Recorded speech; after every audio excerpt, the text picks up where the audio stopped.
Many of you have asked about how to stand out in the interview process, how to stand out during the interview, whether you're on a panel interview or just interviewing face to face with your manager or future manager, or whether you're doing a face to face or video. Anyway, how do you stand out?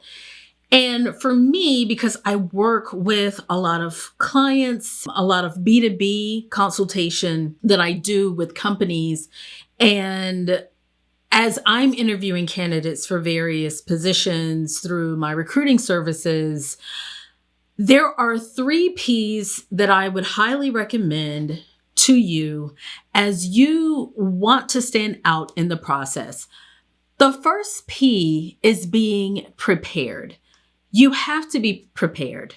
Otherwise, you don't want to show as if you are disheveled. You don't know which organization that you've applied to work with. You have no idea about the job. So take the time to get prepared. Research the company. Go to the company website. Go to their career page. Go to their LinkedIn. Learn more about them through their press releases. What type of blogs do they write? How do they interact within the community? What type of initiatives they have going on? You need to be familiar with the organization as a whole and where they're going. You also need to be familiar with the job that you have applied to work for, because time and time again, employees or candidates, they're not prepared. They have no idea what they've applied for. And they're like, oh, so what's the salary range again? What are the benefits? What are the tasks that I'm supposed to be doing? Don't do that. Please be prepared. Read the job description. Read the information that has been furnished to you through the job post. You have to be familiar with the job that you have applied for. You also have to be prepared as to how you're going to respond to certain questions. A lot of employers are actually using the STAR method, which is S for situation, T stands for task, A stands for action, and R stands for results.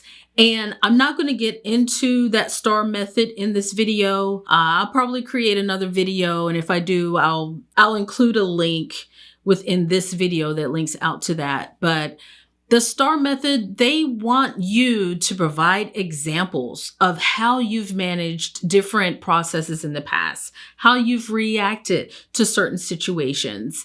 And they want you to share your knowledge, your skills, and your abilities. All of that is going to be on display. So be prepared to answer the questions, whether they are negative type of situations you've had to kind of turn around, and be willing to share the lessons that you've learned throughout the years of you working in your particular industry or types of roles that you've served in the past. So be prepared in that aspect. The second P is being a positive professional.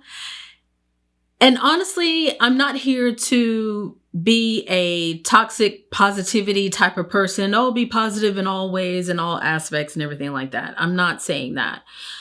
Being a positive professional throughout this interviewing process is to put away all of the negative encounters that you've had, the negative experiences that you've had in the workplace in the past.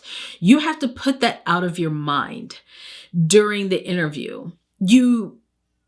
Time and time again, I see candidates, they have this chip on their shoulder and they're like, I've had a bad team experience in the past. How is your organization better than the last organization that I left? Or I had a horrible manager. Show me how you're a better manager than my past manager.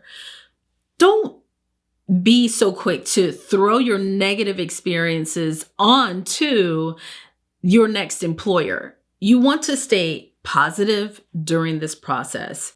Hey, quick commercial break here. Did you know that I offer mentorships? Use the link in the description below to learn more about working with me through mentorship. Looking forward to working with you. See you soon. So try to shift your thinking around into a positive space. And you want to ask the types of questions that will get to the bottom of what type of manager and what type of team that you will be a part of. And you can do that in a positive way instead of demonstrating how damaged you have been in the past. And I know it takes a lot of mental work. It takes a lot of meditation and concentration, but at the end of the day, there are a lot of takeaways and a lot of lessons that you can learn from the negative experiences that you've had in the past. Another way of being a positive professional is being able to wear different types of colors and be comfortable in the clothes that you choose to wear for this interview, whether you're on video call or whether you are in person. You want to still broadcast that you are positive and you will be a positive person on the team and within the department that you're going to be joining. You don't want to be this person that has all this negativity, and it just spells trouble for the other people who are on the panel interview with you. They're going to be like, wow, this person isn't very positive. I think that they're going to drag our culture down.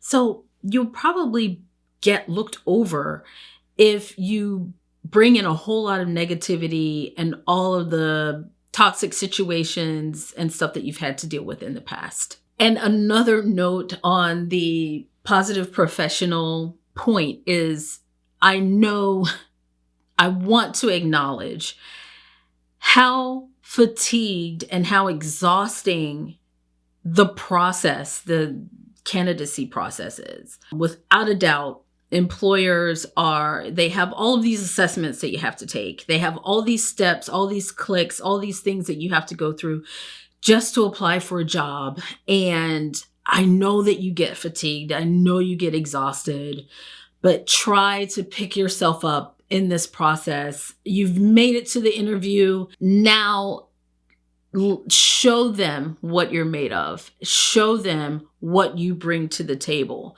and try to show up as positive as you possibly can during this process. And always remember that the interview is a two-way street.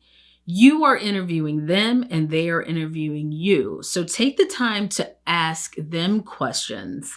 Ask them how you're going to be interacting with them on the day-to-day, and what their expectations are from you moving forward in that process. The third P is being present. I know that it may sound like something that's very simplistic, but you have to be present. If you're doing a video interview, don't have the animals running around in the background. They don't care about your cat. They don't care about the kids. They don't care about all the background noise and distractions that are going on. Be present.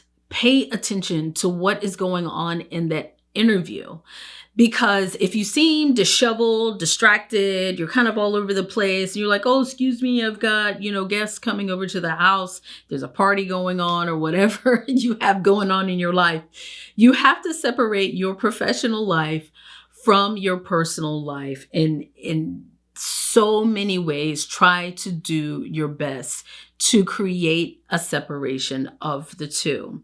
And if you are doing an in-person interview, be present there as well. I know not only in your physical sense, but also in your emotional sense. You need to be in tune and situationally aware of who it is that you're talking to and the organization that you have applied to work for. Use the interview time to learn more about the organization. Tell them how curious you have been about the organization and the stuff that you have found out about the organization, the positive things, and how you are looking forward to being a part of that organization and being a part of the initiatives that they have going on in their organization, and how your skills, knowledge, and abilities and willpower to learn more where you lack, you're willing to learn.